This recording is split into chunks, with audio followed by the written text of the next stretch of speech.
अस्सलाम वालेकुम dear students, मैं हूं मोहम्मद बशीर और आज हम डिस्कस करेंगे फर्स्ट ईयर फिज़िक्स के चैप्टर नंबर 2 के रिमेनिंग न्यूमेरिकल्स को। तो सबसे पहले हमारे पास है जी न्यूमेरिकल नंबर 2.12। वो कहता है कि the torque or turning effect of force about a given point is given by R cross F, where R is the vector from the given point to the point of application of force. पहले उसने define कर दिया कि हमारे पास torque होता क्या है। इसके बाद वो कहता है कि हमारे पास एक फोर्स है, कंसीडर अ फोर्स एफ, और इसकी वैल्यू है -3 i cap plus J cap plus 5 k cap Newton, acting on the point, किसी पॉइंट पर एक्ट कर रही है, और उसका जो पोजीशन वेक्टर है इसकी वैल्यू है हमारे पास 7 i cap plus 3 j cap और प्लस आ गया k कैप। कहता है what is the torque in newton metre about the region. तो हमने क्या फाइंड करना है, we have to find torque. तो फाइंड करते हैं जी टॉर्क और देखते हैं जिसका सोल्यूशन। जब भी हमने टॉर्क को फाइंड करना हो तो हम रिलेशन यूज करते हैं आर क्रॉस एफ, और इसको फाइंड करने के लिए हम फाइंड करेंगे जी इसका डिटर्मिनेंट। तो डिटर्मिनेंट फाइंड करने के लिए सबसे पहले हमारे पास यहाँ पे आ जाएगा आई कैप, जे कैप और के कैप। जो आर हमारे पास वेक्टर है, इसका जो आई का कोफिशिएंट है वो कितना है हमारे पास, वो है 7। जे का कोफिशिएंट कितना है 3 और के का कोफिशिएंट है 1। इसी तरह हमारे पास जो फोर्स है, इसका जो आई कोफिशिएंट है इसकी वैल्यू है -3, और जे का कोफिशिएंट कितना है हमारे पास 1 और के का कोफिशिएंट कितना है हमारे पास 5। इसको सॉल्व कर लेते हैं। यहाँ पर हमारे पास आ जाता है साइन प्लस, ये माइनस, ये प्लस। तो जब हम आई कैप को सॉल्व करेंगे तो ये आई कैप जब हम इसे सॉल्व करेंगे, ये हमने कॉलम भी छोड़ देना है, ये हमने रो भी छोड़ देनी है। 3 5 कितना होता है, 3 5 हमारे पास होता है 15, माइनस का साइन आएगा, इसको इसके साथ, इसको इसके साथ। 3 5 कितना आ गया था 15, 1 मल्टीप्लाई 1 कितना होता है हमारे पास 1। इसके बाद हमने सॉल्व करना है जी जे कैप को, माइनस का साइन आ जाएगा। अब जिसको हमने सॉल्व करना हो वो हमने कॉलम भी छोड़ देना है, वो हमने रो भी छोड़ देनी है। अब 7 मल्टीप्लाई बाय 5, 7 मल्टीप्लाई बाय 5 कितना होता है 35। ये माइनस का साइन आ गया, माइनस हमारे पास इसके रूल में भी होता है, तो माइनस माइनस कितना हो गया प्लस। 3 वन जा कितना होता है जी 3। इसके बाद आ जाएगा प्लस के कैप। अब जो हमने वैल्यू फाइंड करनी है, फॉर एग्जाम्पल हमने के फाइंड करना है, तो ये हमने कॉलम भी छोड़ देना है, ये हमने रो भी छोड़ देनी है। 7 को 1 के साथ मल्टीप्लाई करेंगे तो कितना आंसर आ जाएगा 7। ये माइनस माइनस क्या आ जाएगा प्लस, 3 3 कितना होता है हमारे पास 9। तो इसको सॉल्व कर लेते हैं। 15 माइनस 1 ये कितना होता है 14 आई कैप। इसी तरह यहाँ पे 35 प्लस 3 कितना होता है 38, यहाँ पे इसका आंसर आ जाएगा -38 जे कैप। इसके बाद यहाँ पर प्लस का साइन आएगा, 7 + 9 कितना होता है हमारे पास 16, और ये क्या आ गया हमारे पास के कैप। और ये था हमारे पास जी न्यूमेरिकल नंबर 2.12। अब हमने टॉर्क फाइंड किया, और टॉर्क का जो यूनिट है ये होता है न्यूटन मीटर। नेक्स्ट हमारे पास है जी numerical number 2.13। The line of action of force. हमारे पास एक फोर्स है और इस फोर्स की वैल्यू है I cap -2 J cap, passes through the point whose position vector, एक पॉइंट से पास कर रही है और उसका जो पोजीशन वेक्टर है इसकी वैल्यू है -J cap plus K cap. तो find the moment of force about the region. हमने क्या फाइंड करना है, we have to find torque. तो पहले इसका ये ए पार्ट सॉल्व कर लेते हैं।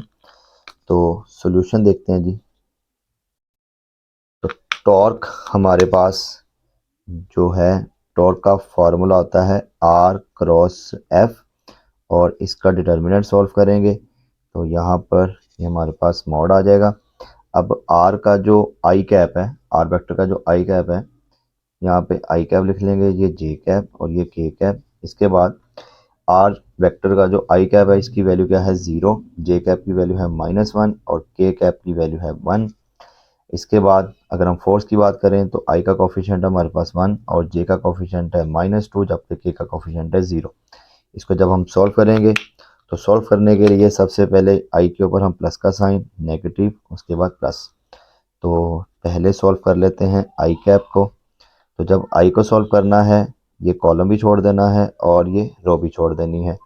-1 मल्टीप्लाई बाय 0, आंसर क्या आ गया 0।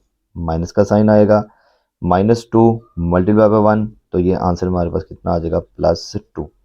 इसके बाद आ जाएगा माइनस जे कैप। अब जिस वैल्यू को हमने फाइंड करना हो वो हमने कॉलम भी छोड़ देना होता है और वो हमने रो भी छोड़ देनी है। 0 मल्टीप्लाई बाय 0, आंसर कितना आ गया 0। 1 मल्टीप्लाई बाय 1, आंसर कितना होता है 1, तो -1 आ गया।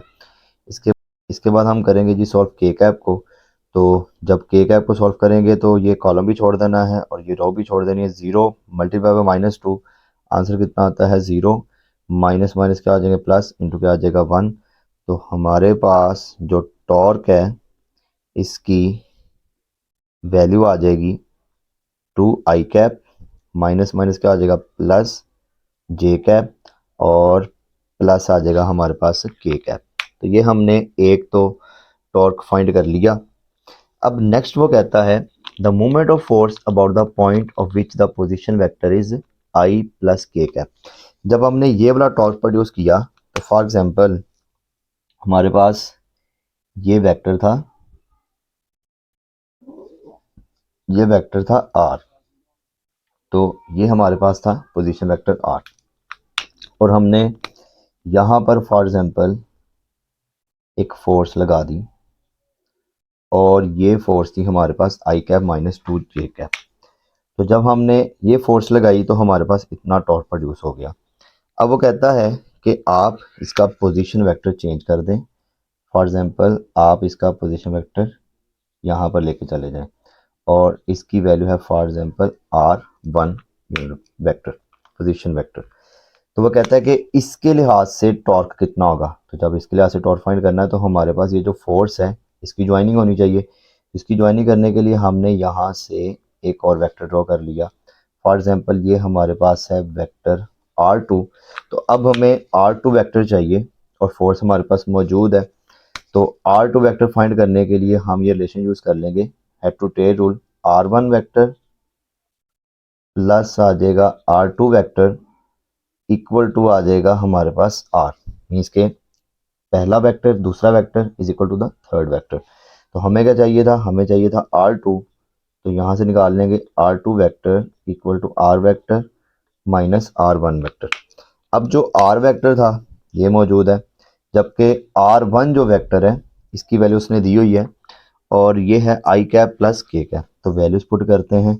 r वेक्टर की वैल्यू कितनी थी हमारे पास माइनस जे cap plus K cap minus आ जाएगा और r1 वेक्टर की वैल्यू है हमारे पास आई कैप प्लस के कैप। तो इसको सॉल्व कर लेते हैं। यहाँ पे आ जाएगा माइनस जे cap plus K cap minus आई कैप माइनस के कैप।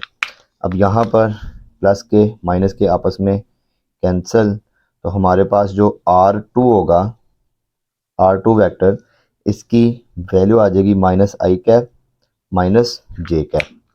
तो हमने r2 वेक्टर को फाइंड कर लिया और अब हमने निकालना है इस फोर्स के साथ इसका टॉर्क। तो इसको फाइंड करते हैं। अब हमारे पास जो टॉर्क आएगा इसे हम लिखेंगे r2 cross F vector equal to, ये हमारे पास मोड का साइन आ जाएगा, ये आई कैप, ये जे कैप और ये के कैप।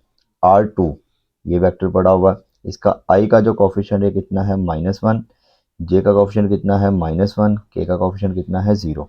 अगर हम फोर्स की बात करें तो इसके अंदर भी आई का कोफिशिएंट कितना है 1 और जे का कोफिशिएंट कितना है हमारे पास -2 और इसका आंसर क्या आ गया 0। इसको एक्सपेंड कर लेते हैं, यहाँ पे प्लस, यहाँ पे माइनस, यहाँ पे प्लस और यहाँ पे इक्वल का साइन आएगा। आई कैप इंटू जिसको सॉल्व करना हो वो कॉलम भी छोड़ देना है, वो रो भी छोड़ देनी है। -1 मल्टीप्लाई बाय 0, आंसर क्या आता है 0। माइनस हमारे पास आंसर क्या आ जाएगा 0, क्योंकि 2 भी जब 0 के साथ मल्टीप्लाई होगा तो इसका भी आंसर क्या आ जाएगा 0। माइनस का साइन आएगा, जे कैप इंटू क्या आ जाएगा हमारे पास, जिसको सॉल्व करना है वो कॉलम भी छोड़ देना है, वो रो भी छोड़ देनी है। -1 मल्टीप्लाई बाय 0 आंसर कितना आ गया 0, 1 मल्टीप्लाई बाय 0 आंसर क्या आ गया 0, तो ये भी क्या हो गया हमारे पास 0। इसके बाद लास्ट पे रहता है जी के कैप। तो जब इसको सॉल्व करेंगे ये कॉलम भी छोड़ देना है और ये रो भी छोड़ देनी है, बाकी हमारे पास बचेगा जी -1 मल्टीप्लाई -2, तो इसका आंसर कितना आ जाएगा +2।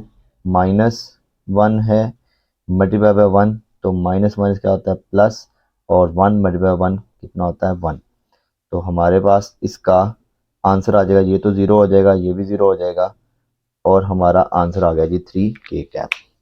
तो ये हमारे पास जी न्यूमेरिकल था। दोबारा फिर हम इसको थोड़ा सा देख लेते हैं कि पहले उसने ये फोर्स दी और उसने कहा कि आपके पास ये पोजीशन वेक्टर है तो आप इसका टॉर्क फाइंड कर दें। तो हमने इसका टॉर्क फाइंड किया तो इसका आंसर आया 2i कैप प्लस जे कैप प्लस के कैप। उसके बाद वो कहता है कि आपके पास पहले पोजीशन वेक्टर ये r था जो यहाँ पे पड़ा हुआ, अब आप इसका पोजीशन वेक्टर चेंज कर दें और ये कर दें r1, और r1 की वैल्यू कितनी i cap plus K cap.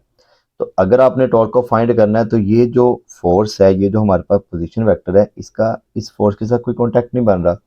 तो कॉन्टैक्ट बनाने के लिए हमने अलहदा से एक वेक्टर ड्रॉ कर लिया और ये वेक्टर हमारे पास क्या है r2। तो अब R2 को फाइंड करने के लिए हमने head to tail rule use किया। हेड टू टेल रूल को यूज़ करते हुए हमारे पास क्या आ गया R2। अब R2 क्रॉस F निकाला तो हमारे पास आंसर कितना आ गया 3 के कैप। ये बहुत ही इंपॉर्टेंट न्यूमेरिकल है और काफ़ी दफ़ा पेपर में आ चुका है। इसके बाद है जी हमारे पास numerical number 2.14। The magnitude of dot and cross product of two vectors are 6 square root 3 and 6 respectively. Find the angle between the vectors। हमारे पास जो डॉट प्रोडक्ट का मैग्नीट्यूड है इसे हम लिख सकते हैं ए का मैग्नीट्यूड, बी का मैग्नीट्यूड cos थीटा, और इसकी वैल्यू है हमारे पास 6 स्क्वायर रूट 3। जबकि क्रॉस प्रोडक्ट का जो मैग्नीट्यूड है इसे हम लिख सकते हैं ए का मैग्नीट्यूड, बी का मैग्नीट्यूड और साथ आ जाता है साइन थीटा, और इसकी वैल्यू है हमारे पास 6। तो हमने ए वेक्टर और बी वेक्टर के दरमियान क्या फाइंड करना है जी, we have to find the angle between the vector A and B. तो देखते हैं जी इसका सॉल्यूशन। तो अगर हम इन दोनों को डिवाइड कर लें, साइन ये A B sine theta is equal 6 से A B cos theta is equal 6 square root 3 से, तो लेफ्ट हैंड साइड से डिवाइड हो जाएगी A B sine theta divided by यहाँ पे क्या आ जाएगा A B cos theta equal to A B sine theta की वैल्यू कितनी थी 6, जबकि ए बी कॉस थीटा की वैल्यू कितनी थी 6 स्क्वायर रूट 3।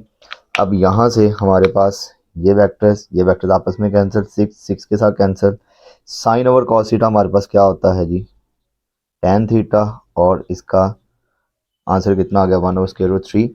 जब हम यहाँ से थीटा को फाइंड करेंगे तो tan inverse into 1 over square root 3, और tan inverse 1 over square root 3 का आंसर होता है हमारे पास तकरीबन 30 डिग्री। बाद है ये हमारे पास numerical number 2.15। A load of 10 Newton is suspended from a clothesline. This distorts the line so that it makes an angle of 15 degree with the horizontal at each end.